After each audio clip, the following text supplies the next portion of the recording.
Hahaha, apa kabar sahabat artikel view? Kali ini saya akan membacakan lanjutan alur cerita kisah CO muda berpura-pura culun. Tapi, sebelum mendengarkan kisah ceritanya, silahkan cari posisi yang nyaman dan jauhi keramaian. Dan jangan lupa pasang headsetnya. Dan inilah alur cerita kisah CO muda yang berpura-pura culun.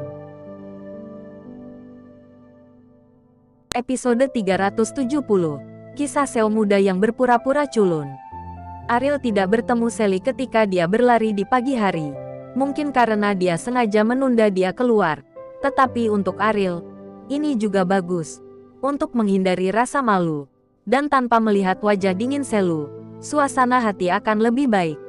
Namun, saat lari pagi usai dan hendak pulang, keduanya bertemu kembali dengan cara yang aneh. Tunggu di pintu lift, Sally berkata dengan nada menghina.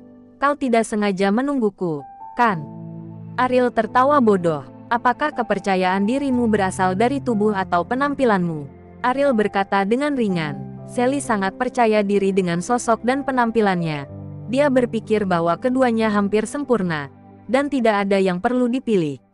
Apakah aku masih memiliki kekurangan untuk orang sepertimu? Kata Sally. Orang sepertiku. Orang seperti apa aku ini? Ariel bertanya dengan rasa ingin tahu.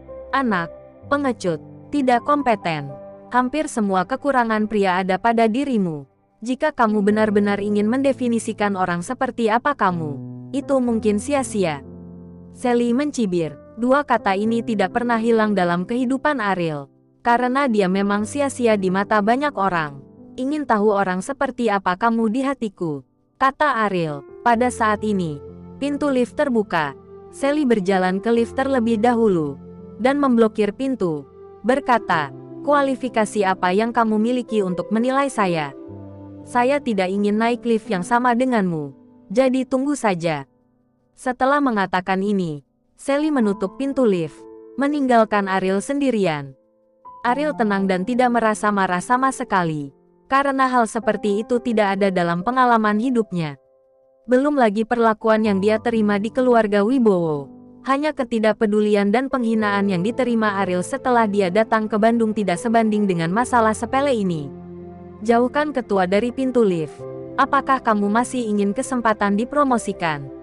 Ariel tersenyum ringan. Ariel tidak naik ke atas untuk berganti pakaian sampai lift kedua. Hari ini, dia dan Rian harus memeriksa berita tentang orang itu tadi malam. Meskipun ada kemungkinan besar bahwa tidak akan ada penemuan baru, masalah ini harus dicoba. Menerima takdir tanpa bekerja keras bukanlah perilaku Ariel. Pada saat ini, sebuah rumah di sebuah desa kecil di pinggiran kota memiliki semua jenis bunga dan tanaman yang ditanam di halaman kecil, tetapi sudah lama tidak dirawat.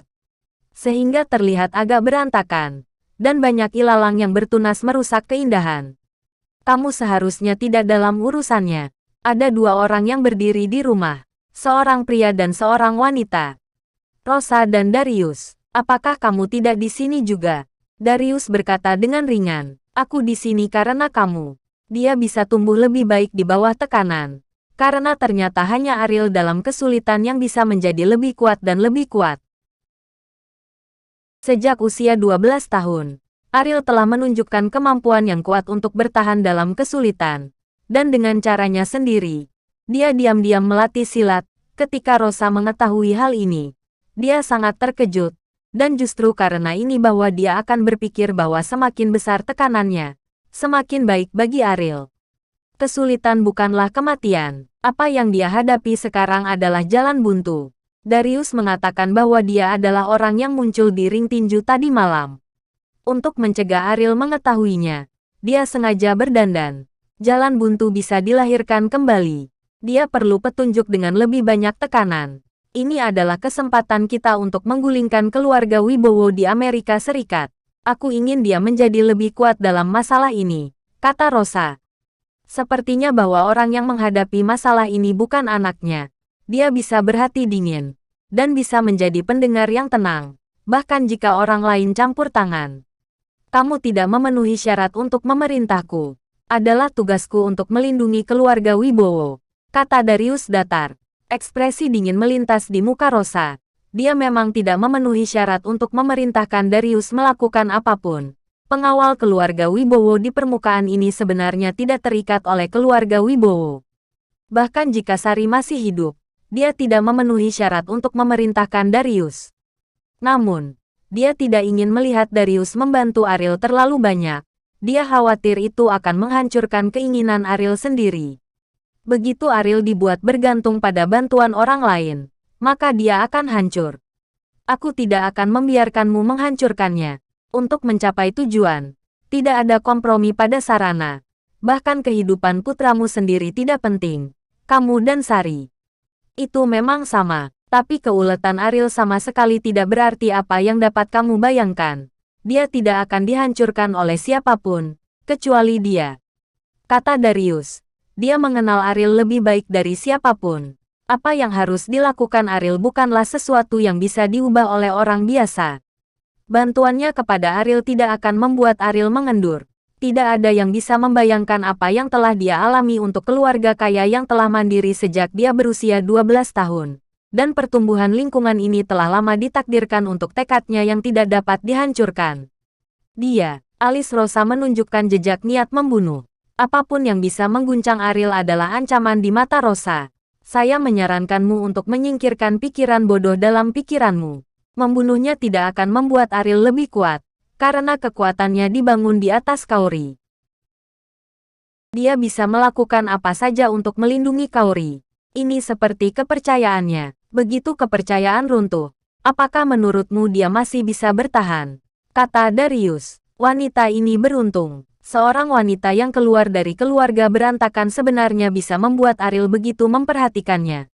Kata Rosa dengan nada meremehkan. Mungkin dia hanya bisa merasa prihatin pada Kaori. Bagi seseorang yang telah kehilangan semua kasih sayang keluarga pada usia 12 tahun, kasih sayang adalah hal yang paling penting baginya. Kata Darius, kamu tidak perlu memarahiku bertele-tele. Bisakah aku mengubah apa yang diputuskan Sari? Rosa berkata dengan dingin, kamu tidak bisa berubah. Tetapi kamu bisa melakukan yang lebih baik. Dan apa yang kamu lakukan tidak layak untuk kata-kata ibu. Kata Darius sambil mencibir. Dia menyaksikan apa yang terjadi pada Ariel di keluarga Wibowo. Ketika cinta semua orang ada pada Arjun, Ariel hanya bisa diam-diam iri dengan semua ini. Sebagai seorang ibu, Rosa seharusnya mengasihani Ariel. Tapi seperti orang lain, dia mengecualikan Ariel dari perasaannya sendiri. Sari dapat mengusir saya kapan saja. Ketika saya meninggalkan keluarga Wibowo, saya tidak melakukan apa yang dia inginkan. Apakah kamu tahu apa yang akan terjadi? Rosa memandang Darius dengan marah. Dia merasa bahwa semua ini dipaksakan dan tidak berdaya. Tetapi Darius memaksakan tanggung jawab padanya. Semua ini berasal dari keegoisan, bukan? Darius tersenyum ringan dan menatap langsung ke Rosa. Rosa terdiam. Jika dia tidak khawatir dikeluarkan dari keluarga Wibowo, mungkin dia akan memberi Ariel cinta dan kasih sayang, layaknya seorang ibu. Tapi dia takut. Dia menikmati suasana pada saat itu. Di antara kekayaan. Pada usia itu, Rosa masih mengejar merek-merek mewah dan barang-barang mewah. Dia takut kehilangan segalanya, jadi dia harus mengikuti perintah Sari. Sebagai seorang ibu, dia melakukan kesalahan. Dan dia salah. Ya, aku benar-benar tidak pantas mendapatkan kata ibu. Tapi semua yang kulakukan sekarang adalah untuk kebaikannya sendiri. Rosa menggertakkan giginya dan berkata, kamu masih egois sekarang. Kamu ingin menggunakan Ariel untuk mencari tahu musuh keluarga Wibowo dan mencabut mereka. Sekarang kamu bahkan berharap Ariel dapat berurusan dengan keluarga Wibowo di Amerika Serikat. Tetapi kamu tidak peduli tentang apa yang akan membawa dua hal ini padanya. Bahaya macam apa, ibu di dunia? Tidak ada yang ingin anak-anak mereka tidak aman. Tetapi kamu tidak ragu untuk mempertaruhkan hidup mereka. Keegoisan orang tidak dapat diubah. Seperti anjing, kamu tidak bisa mengubah. Setelah berbicara, Darius berjalan keluar dari halaman kecil. Jika kamu melihat lebih dekat, kamu akan terkejut menemukan bahwa setiap langkah yang diambil Darius, dia akan meninggalkan jejak yang dalam di lumpur yang retak. Tidak heran jika lumpur meninggalkan jejak, tetapi ketika tanah kering dan pecah-pecah, itu luar biasa. Bersambung.